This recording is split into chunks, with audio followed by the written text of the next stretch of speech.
أعوذ بالله من الشيطان الرجيم بسم الله الرحمن الرحيم الحمد لله رب العالمين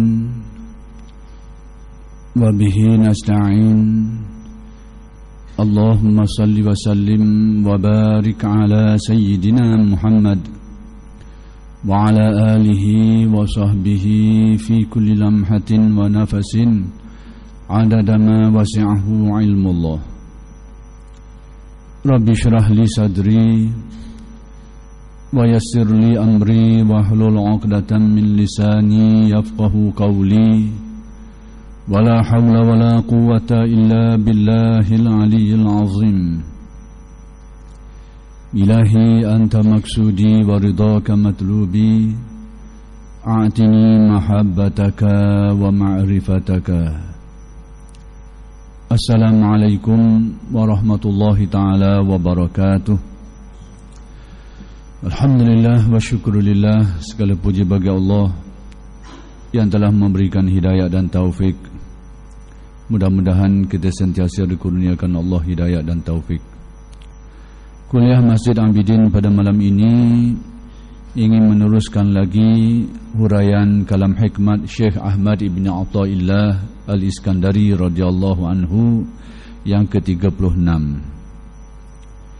yaitu berkait dengan perkara sesuatu yang tersembunyi di dalam hati itu akan nyata pada zahir seseorang itu, yakni sesuatu yang tersimpan di dalam hati akan dilihat kesan, akan dilihat petanda dan alamatnya pada zahir perwatakan dan kelakuan yang ditunjukkan oleh seseorang. Qala syarih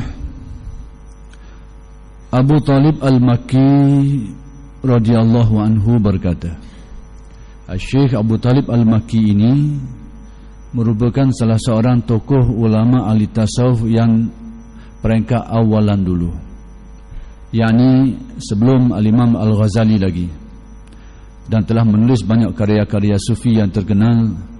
Antaranya adalah Qutul Qulub. Abu Talib Al-Makki berkata, Allah telah menunjukkan tanda bukti seseorang kafir, yaitu bila disebut nama Allah saja mereka mengejek dan enggan, yakni tidak mahu menerima. Jadi Syekh Abu Talib Al-Makki telah mendatangkan satu contoh bahawa yang tersimpan di dalam hati dapat dilihat kesan-kesan dan alamatnya pada zahir perwatakan manusia. Perkara yang dijadikan contoh oleh Syekh Abu Talib ialah mengenai alamat kekufuran yang tersimpan di dalam dada orang-orang yang kafir. Kata beliau, orang-orang kafir ini dikenali kekufurannya apabila disebut nama Allah mereka ingkar, mereka tidak mahu menerima.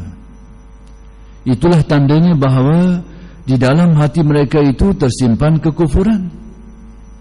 Bila disebut nama Allah mereka ingkar, mereka tidak mahu menerima ketuhanan Allah Subhanahu wa ta'ala.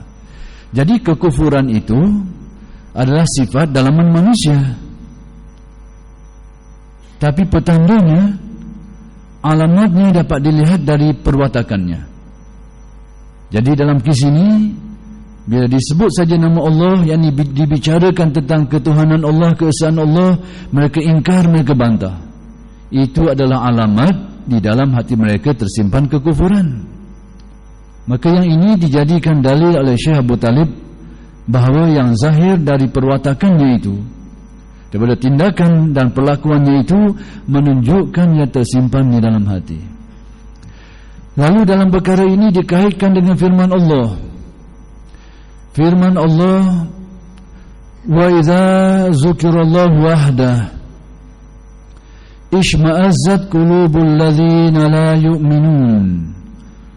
Ishma'azzat qulubul ladzina la yu'minuna bil akhirah wa idza dzukira alladzina min dunihi idza hum yastabshirun. Surah Az-Zumar ayat 45. Apa-apa yang dikatakan oleh Syekh Abu Talib tadi itu ternyata dapat dilihat hakikatnya di dalam firman Allah ini, yaitu maksud dari firman Allah itu apabila disebut nama Allah sahaja, yakni dinyatakan tentang ketuhanan dan keesaan Allah, cemas dan muak hati orang-orang yang tidak percaya kepada akhirat. Yang ini dapat dilihat dari apa yang ditunjukkan, watak-watak yang ditunjukkan, yaitu merasa cemas, merasa muak, dipersendakan, tidak diterima, ditolak. Cemas dan muak hati orang-orang yang tidak percaya kepada akhirat. Sebaliknya, bila disebut nama-nama selain nama Allah, yakni Tuhan-Tuhan yang lain dari Allah, mereka gembira, menerima dan puas. Demikianlah ayat Al-Quran ini menyatakan kepada kita sebagai bukti apa yang dikatakan oleh Syekh Abu Talib Al-Makki tadi, bahawa yang tersimpan di dalam hati akan kelihatan di luar, sama ada melalui pertuturannya, tindakannya, atau hal-hal zahir yang dapat dilihat oleh panca indera kita. Yang ini yang tersimpan di dalam hati akan diperlihatkan oleh watak kita.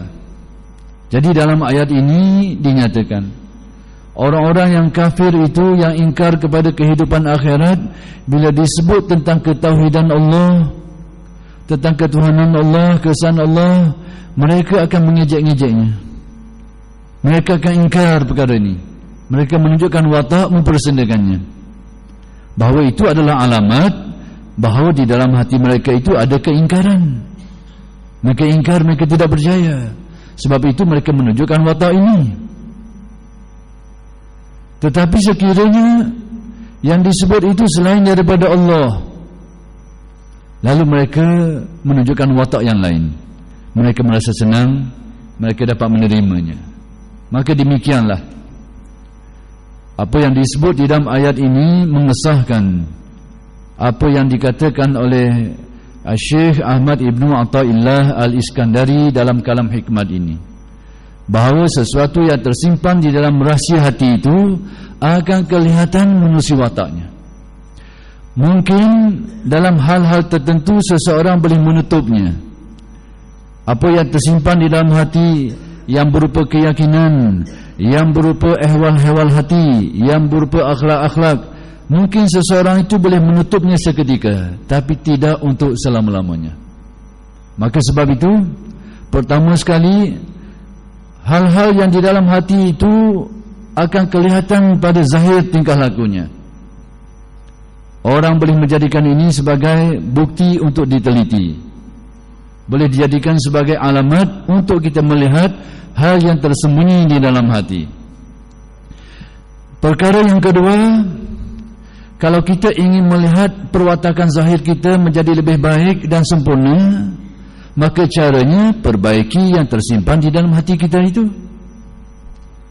Kalam hikmat ini memberikan kita petunjuk ke arah itu.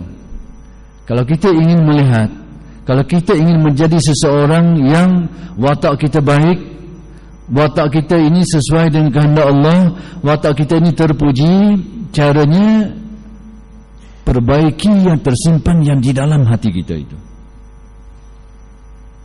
Seperti yang saya kata dulu lah, tukang urut atau bomoh hok mahal ni, bila dia nak tengok kawasan bekak tu, dia dak kosok atas kawasan bekak tu, tepik kawan ni, dikosok kawasan lain, sumber dia, punca dia.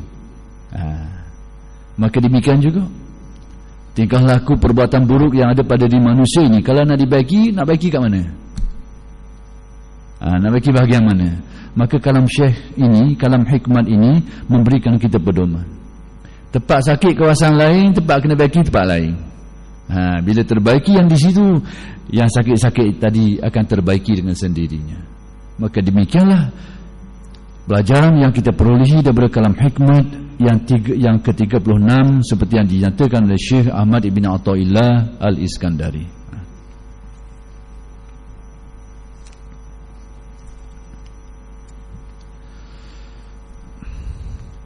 Di dalam ayat ini seperti yang disyarahkan oleh syarih, Allah menyatakan sendiri perbezaan antara jiwa orang mukmin yang merasa puas jika dikatakan kepadanya ini dari Allah. Yakni orang mukmin ini yang tersimpan di dalam hatinya keimanan, mereka ini apabila sesuatu perkara itu dikembalikan kepada Allah, dikaitkan dengan Allah, mereka merasa senang dan gembira. Bila berlaku bala bencana musibah, ini ujian dari Allah, hati merasa senang. Ini tandanya jiwanya penuh dengan nur keimanan. Apabila berlaku perkara apa jua pun dirujuk kepada Allah, hatinya merasa senang. Sama ada dia sendiri yang merujuk kepada Allah, bila berlaku sesuatu perkara hatinya terus memandang kepada Allah, atau apabila dia diperingatkan, terutamanya ketika musibah, ketika bala bencana, lalu ada orang menasihati bersabar, semua ini dugaan Allah. Jadi tanda hatinya itu dipenuhi dengan nurul iman, orang ini merasa senang dengan nasihat itu, merasa senang. Tapi kita lain sikit, tak kena kemung. Kita akan marah orang. Oh, kena aku sedap menasihat, kena kemung gini kau. Orang kita gitulah. Bahawa yang sepatutnya seperti tadi. Macam begitu juga kita ni, kalau ada sesuatu yang kita nak buat, kita akan sebut insya-Allah. Kita akan rujuk kepada Allah sekiranya diizinkan Allah. Tapi dalam situasi masyarakat kita sekarang ni lain kejadiannya. Bila kita khabar seorang tu, engkau datanglah esok, jawab insya-Allah. Kita abah dah mudah lari esok ni. Kita tahu dah insya-Allah tu ayat pelepah dah. Ayat pelepah. Sedangkan yang sebenarnya tidak seperti itu. Apabila seseorang mengucapkan insya-Allah, sebenarnya sepatutnya azam yang penuh. Memang dia berasa nak mari sungguh, insya-Allah. Cuma dikaitkan takut-takut kalau ada halangan yang tidak dapat dielakkan. Tapi benda ni disalah pakai sikit oleh orang kita ni. Bila jawab, aku marilah, aku sungguh sikit. Tapi kalau sebut insya-Allah, boleh baca dah, ni tak sungguh mana. Sebut insya-Allah tu berasa dah. Berat ni, tak pernah mari macam gini ni. Salah penggunaan. Bukan salah ilmunya. Ilmunya sudah benar. Apabila kita menyatakan kemahuan lalu dikaitkan dengan insya-Allah, memang benar. Kenapa? Kerana apa yang kita rancangkan itu belum pasti terjadi, dan hanya akan terjadi kalau diizinkan Allah. Berarti melapik sesuatu perancangan itu dengan insya-Allah memang benar. Tapi orang kita salah kerok sikit je. Masalah orang kita.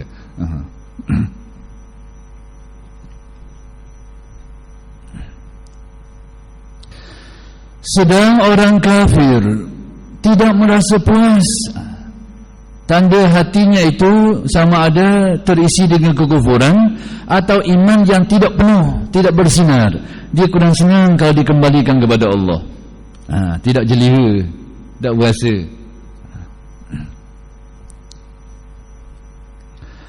Bahkan keberatan jika dikatakan kepadanya sesuatu terjadi semata-mata kerana kekuasaan dan kehendak Allah. Jadi orang yang hatinya seperti itu, sama ada tidak terisi dengan keimanan ataupun imannya itu malap. Apabila sesuatu itu dikaitkan dengan kekuasaan Allah, dengan keizinan Allah, hatinya dah bersenang hati. Kenapa? Kerana hatinya banyak pandang ke lain. Hatinya pandang kepada usaha sendiri, pandang kepada kekuatan, pandang kepada sebab itu, sebab ini. Sebab itu bila dikaitkan dengan kekuasaan Allah, pandanglah kalau diizinkan Allah. Perkataan-perkataan ini kurang disenangi bila dia dengar. Tak berapa suka. Tak berapa suka dia dengar. Tanda bahawa hatinya malap. Kalau beriman pun imannya malap.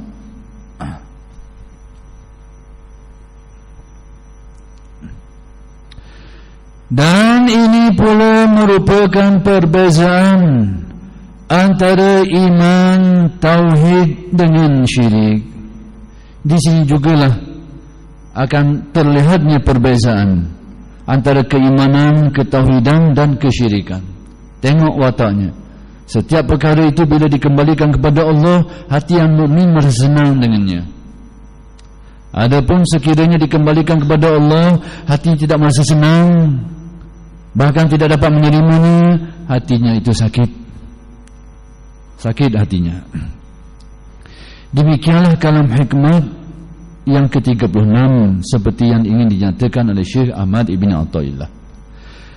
Kalam hikmat selanjutnya yaitu kalam hikmat yang ke-37, berkata Syekh Ahmad Ibn Athaillah, syattana baina man yastadillu bihi aw yastadillu alaihi.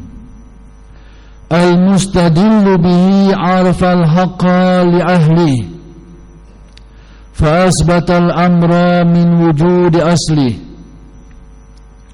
wal istidlalu alaihi min adami al-wusul ilaihi wa illa famata ghaba hatta yustadalla alaihi wa mata bauda hatta takuna al-asaru hiya allati tusilu ilaihi.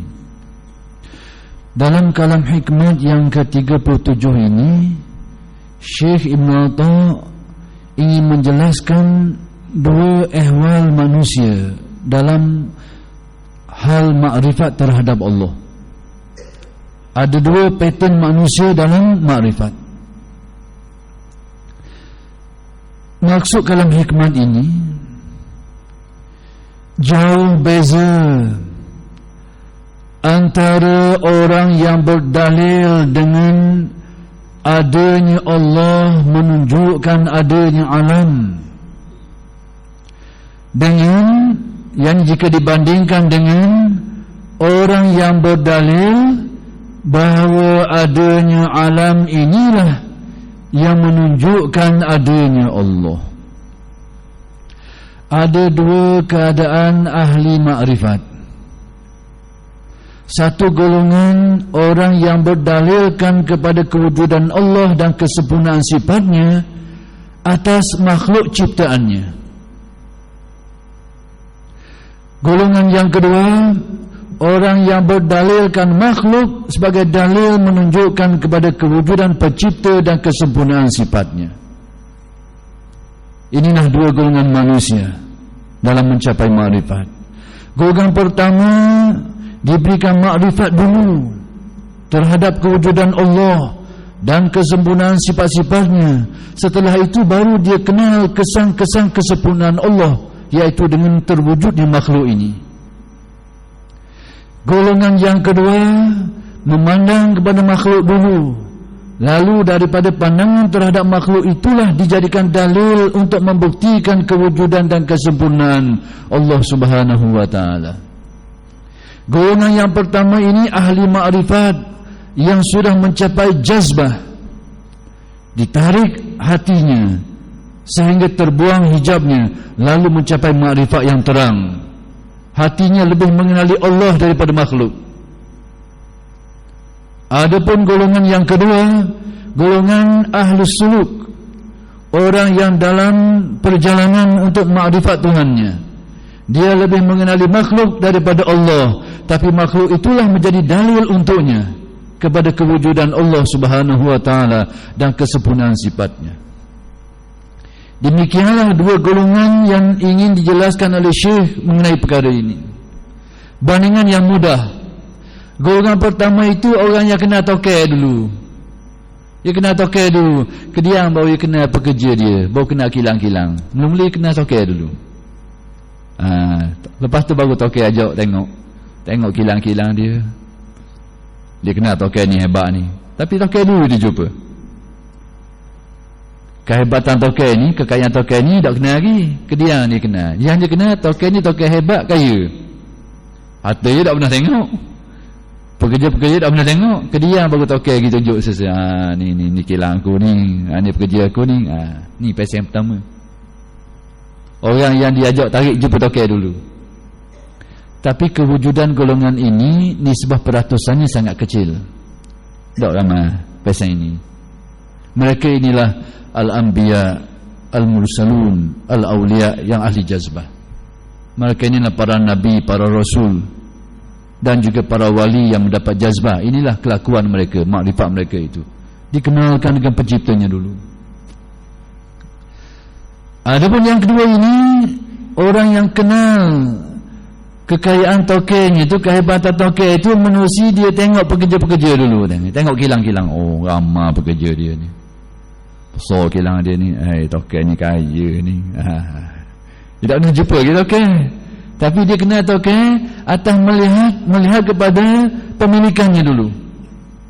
Lihat kilang-kilangnya, pekerja-pekerjanya tu.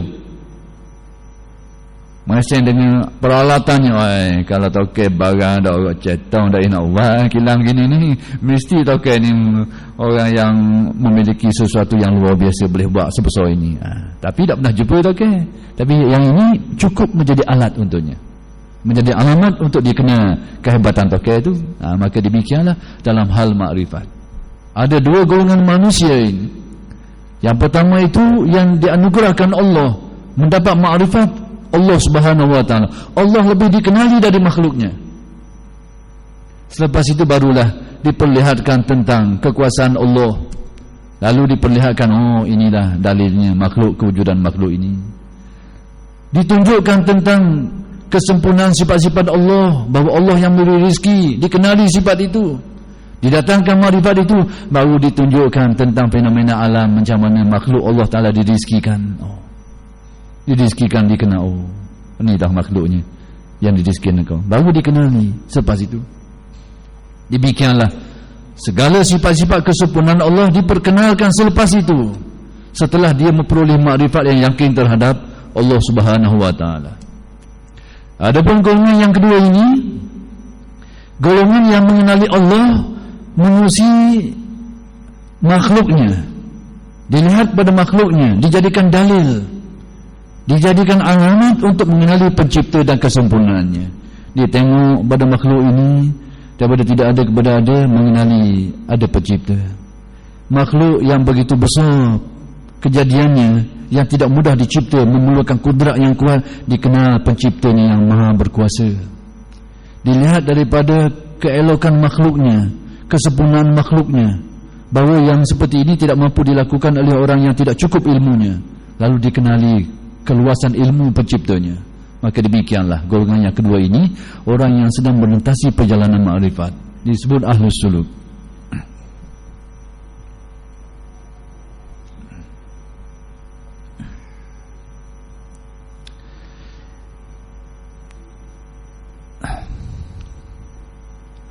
Orang yang berdalil adanya Allah, menunjukkan adanya alam. Yang ini golongan pertama tadi tu, orang yang mengenali Allah dulu, dibuka makrifat hatinya, mengenal kesempurnaan Allah dulu. Setelah itu baru dia kenal makhluk ciptaannya. Ni golongan pertama ni bagaimana? Yaitu orang yang mengenal hak dan meletakkan pada tempatnya. Inilah orang yang mengenali kebenaran dan meletakkan kebenaran pada tempatnya. Allah sebagai Tuhan lebih berhak dikenali dulu, dan dia mengenalinya dulu, baru dikenali makhluk-makhluknya. Orang ini memang tepat meletakkan makrifatnya, yakni meletakkan Allah pada tempatnya yang sepatutnya. Adapun yang kedua ini, yaitu yang pertama ini, yaitu orang yang mengenal hak, yakni kebenaran Allah, dan meletakkan pada tempatnya, sehingga menetapkan adanya sesuatu dari asal mulanya. Orang ini meletakkan sesuatu pada tempatnya. Dia kenal Allah, setelah itu dia kenal tanda-tanda kesempurnaannya. Jadi orang ini mengenal Allah dan mengenal makhluk dan meletakkan makhluk pada tempatnya. Bagaimana? Dia tahu makhluk ini puncinya datang dari Allah. Dia tahu. Jadi orang yang pertama ini, golongan pertama ini, meletakkan kebenaran pada tempatnya.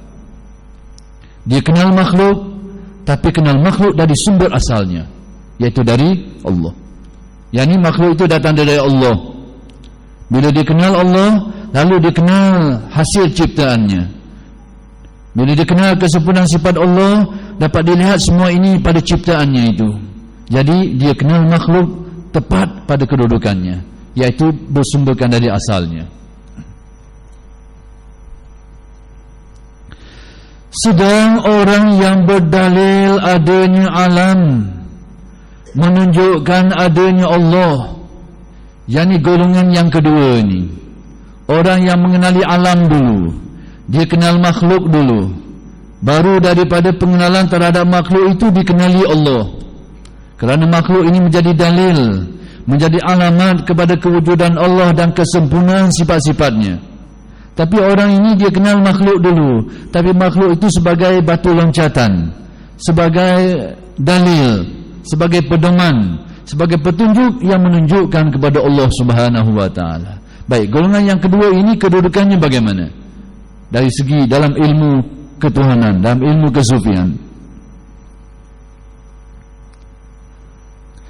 Sedang orang yang berdalil adanya alam menunjukkan adanya Allah, kerana ia tidak sampai kepada Allah. Yani orang ini orang yang belum sampai kepada Allah, orang yang belum kena tokeh, hanya kena pemilikan tokeh je dulu, belum kena tokehnya lagi, tapi dalam perjalanan untuk mengenali tokeh.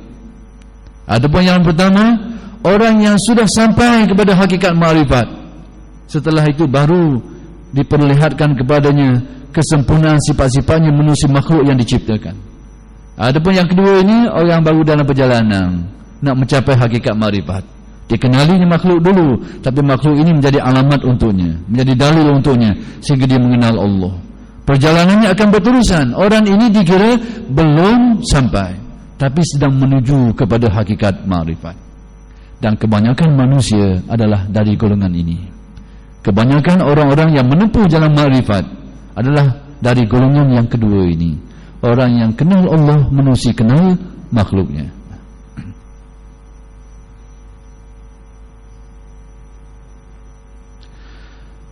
Maka bilakah berkait dengan golongan yang kedua ini, Syekh mendatangkan beberapa pertanyaan untuk direnungi. Maka bilakah Allah itu ghaib sehingga memerlukan dalil untuk mengetahuinya? Syekh ini menunjukkan pertanyaan ini kepada golongan kedua ini, yakni orang yang belum sampai. Jadi pertanyaan ini sebenarnya sebagai satu motivasi lah. Bila Allah Ta'ala ni tidak zahir hakikatnya, sehingga engkau perlukan kepada dalil nak kena. Nak kabarnya, Syekh ini semacam memberikan sedikit kritikan kepada golongan yang kedua inilah, yang dikira belum mencapai maksudnya. Yang sebenarnya golongan kedua ni baik dah. Orang yang sudah dalam perjalanan nak bermakrifat, tinggal lagi dia menjadikan makhluk sebagai dalil. Tapi dari segi kesempurnaan, orang ini masih belum mencapainya. Lalu pertanyaan tadi sebenarnya adalah dorongan untuk orang ini mencapai kesempurnaannya. Lalu ditanya oleh Syekh, bila Tuhan ni baik, bila Tuhan ni terlindung, sehingga kita tak kena perlu dalil nak kena dia tu. Gitu. Patutnya tak gitu. Seolahnya nak menganjurkan orang ini supaya terus sehingga sampai ke tahap engkau tidak perlu lagi kepada dalil, engkau sudah bermakrifat terhadapnya. Gitu nak bawa kita. Nak bawa sampai situ. Tapi bila tak sampai lagi situ, hanya berubah ni sutih. Bila Tuhan tu baik, bila Tuhan tu tersembunyi sehingga memerlukan dalil, tidakkah huwa zahir, tidakkah Tuhan tu sangat nyata, mudah nampak? Gitu nak kabarnya. Mudah nampak, boleh. Soalannya begitu. Tapi memang orang ni kodok masing-masing dah. Cuma Syekh ni kabar nak suruh jack sikit. Maksudnya usahakan sampai ke tahap engkau tidak perlu lagi kepada dalil ni, hatimu langsung terus bermakrifat terhadap Allah Subhanahu Wa Taala. Gitu maksudnya. Tapi sebenarnya pada dia ni sebenarnya memang orang gini-gini kadang dia nak kata apa.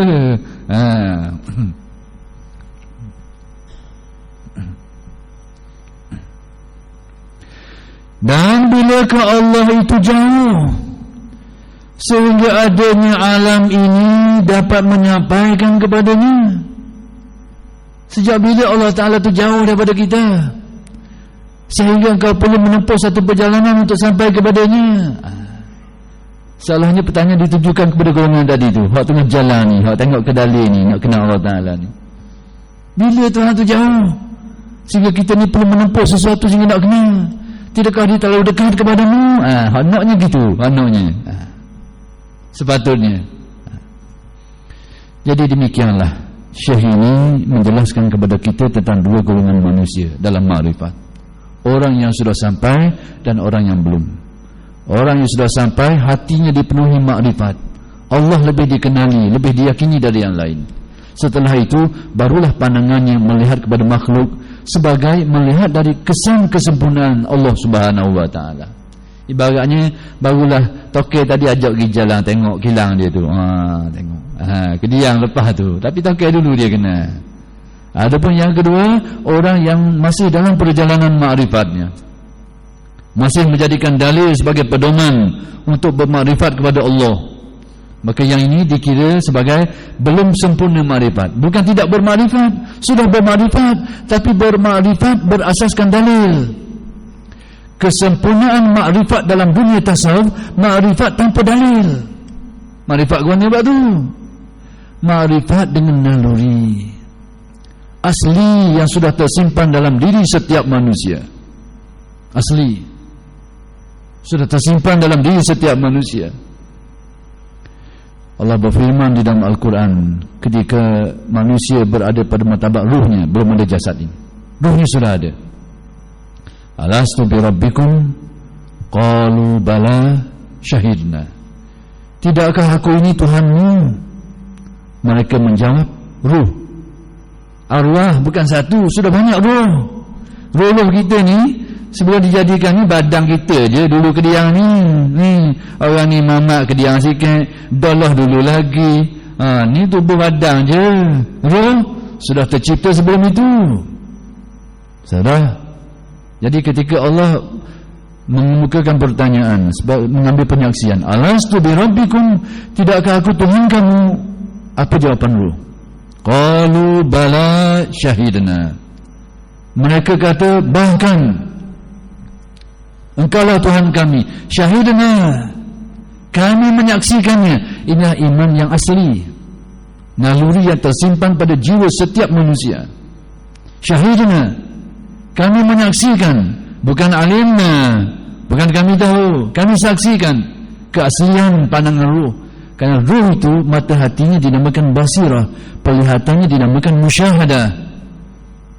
Jadi ruh pada waktu itu sudah menyaksikan ketuhanan Allah secara asli. Tapi pengaruh keduniaan ini, pengaruh pengajaran-pengajaran, pengaruh daripada panca indera, pengalaman panca indera telah menutup banyak keyakinan ini.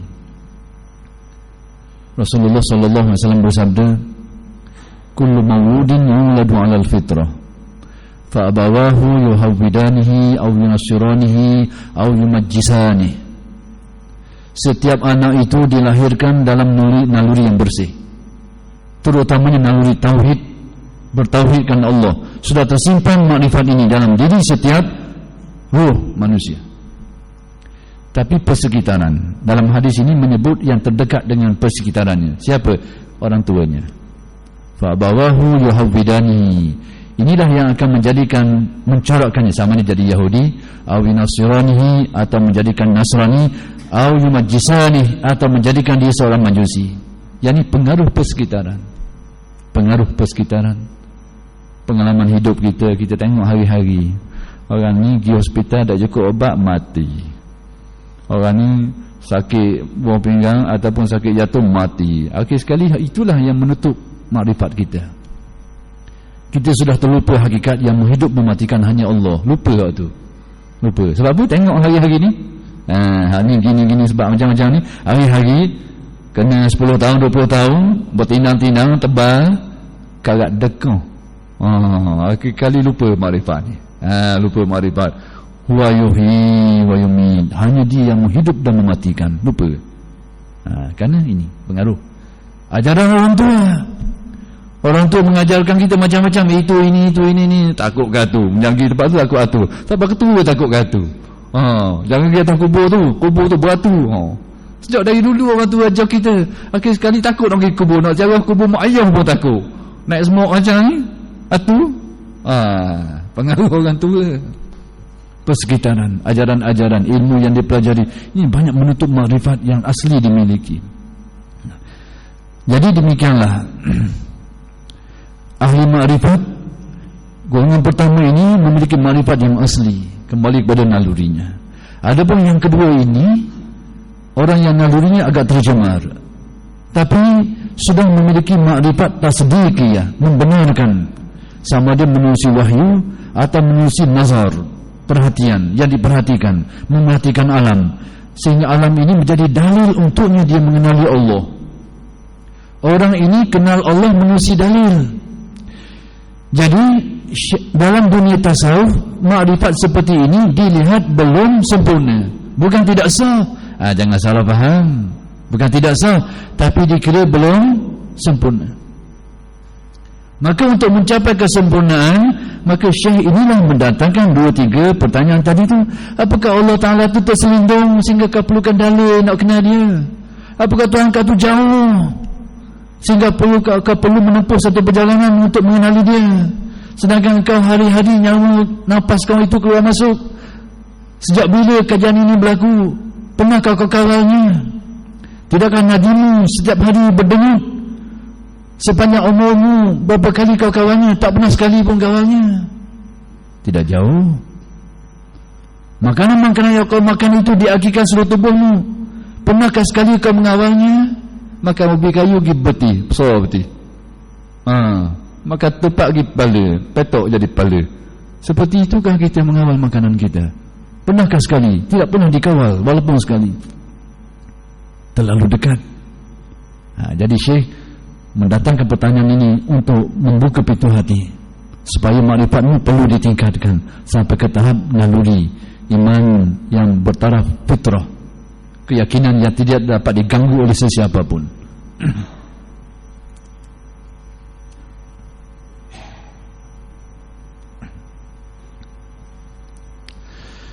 Firman Allah, wallahu akhrajakum min butuni ummahatikum la ta'lamuna syai'a wa ja'ala lakumus sam'a wal absara wal af'idata la'allakum tashkurun. Surah An-Nahl ayat 78 yang bermaksud, dan Allah telah mengeluarkan kamu dari perut ibumu tidak mengetahui apa-apa.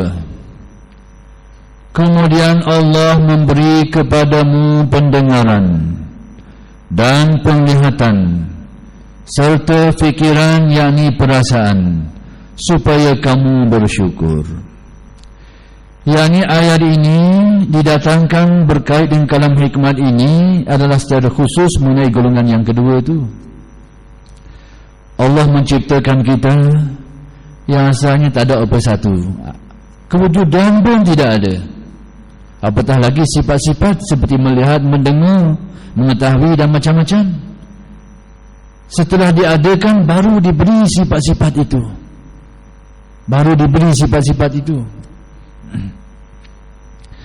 Jadi setelah manusia itu diberikan sifat-sifat ini, sewajarnya sifat-sifat itu dijadikan alat untuk seseorang itu mengenal Tuhannya, melihat kepada makhluk sebagai dalil, lalu membuktikan kewujudan Allah dan meyakininya. Itulah sebagai satu kesyukuran kita terhadap apa-apa yang dianugerahkan Allah itu. Jadi dengan arti kata yang lain, manusia yang dianugerahkan Allah dengan segala macam perkara itu sepatutnya mensyukurinya. Syukur terhadap nikmat itu apa? Ma'rifat terhadap penciptanya.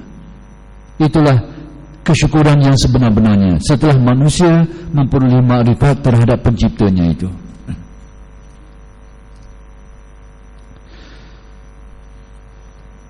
Memang asal mula kejadian manusia bodoh, yang ini tidak mengetahui apa-apa, tak tahu. Hal ini terjadi secara berperingkat-peringkat. Diadakan dulu, kemudian baru dizahirkan sifat-sifat ini.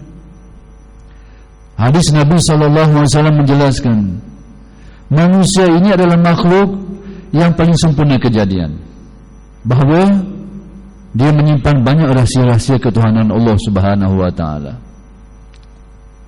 Ada satu hadis Nabi yang mengelirukan orang yang tidak memahami hakikat ini. Inna Allah khalaqa Adama ala suratih. Bagaimana nak diterjemah? Saya sebut sikit ini kerana yang berkait dengan inilah, bahawa manusia diciptakan Allah tak tahu apa-apa. Lepas itu dizahirkan sifat-sifat, yang sifat-sifat yang ada pada manusia itu menyamai dari segi nama dan fungsi dengan sifat-sifat Allah. Menyamai dari segi nama dan fungsi, bukan hakikatnya. Jangan salah faham. Jadi perhatikan hadis yang berkait. Dan ada orang yang menyalah faham tentang hadis ini, lalu membawa kepada keyakinan yang jauh dari pegang ahlu sunnah wal jamaah, sehingga menjadi kelompok-kelompok yang dalam pandangan ahlu sunnah sesat dan menyesatkan. Inna Allah khalaqa Adama ala surati. Allah menciptakan Adam atas rupanya. Nya ni payah ni orang mengaji ni. Nya hak mana se balik ni. Kalau kita mengaji kita tua, nya ni memang penipal sama. Balik ke mana nya ni. Tapi inilah antara sebab terjadi ni ikhtilaf dalam tafsiran di kalangan para ulama, kerana hal-hal seperti ini. Antara sebab marji'ud dhamir ni, Allah menciptakan Adam atas rupanya. Kalau atas rupanya, rupa Adam, jelas tidak ada masalah. Tapi yang jadi masalah, dan boleh diterjemah seperti ini, Allah menciptakan Adam atas rupanya, atas rupa Allah. Ni berat. Dan boleh, dan itulah yang sebenarnya. Tapi apa maksudnya? Allah mencipta Adam atas rupanya, atas rupa Allah. Menurut faham Ahlus Sunnah wal Jamaah, Allah Ta'ala mencipta Adam atas rupanya, yakni memiliki sifat-sifat yang sama dengan sifat Allah dari segi nama dan fungsi, tapi tidak dari segi hakikatnya. Setakat tu je boleh pergi. Jangan pergi jauh-jauh lah. Jatuh lubang. Setakat tu je. Memiliki sifat-sifat sama dari segi mana dan fungsi. Tapi riwayat ini, hadis ini sudah ditafsir secara silap oleh kelompok-kelompok Mujassimah. Yang rasa peliknya, yang kita rasa duka cita, hadis ini dipegang oleh ahli ilmu, sebahagian ahli ilmu kita secara faham yang salah seperti ini. Allah Ta'ala menciptakan Adam atas rupa Allah. Sebab tu Tuhan tu ada rupa juga. Atas hal ini, sepertilah manusia ada rupa, Tuhan pun ada rupa juga. Jadi oleh kerana waktu yang terhad, saya berhenti setakat ini dulu, dan insya-Allah akan saya sambung ulasan ini pada minggu-minggu yang akan datang. Aku qauli hadza wa astaghfirullahal azim li wa lakum. Wassalamualaikum warahmatullahi taala wabarakatuh.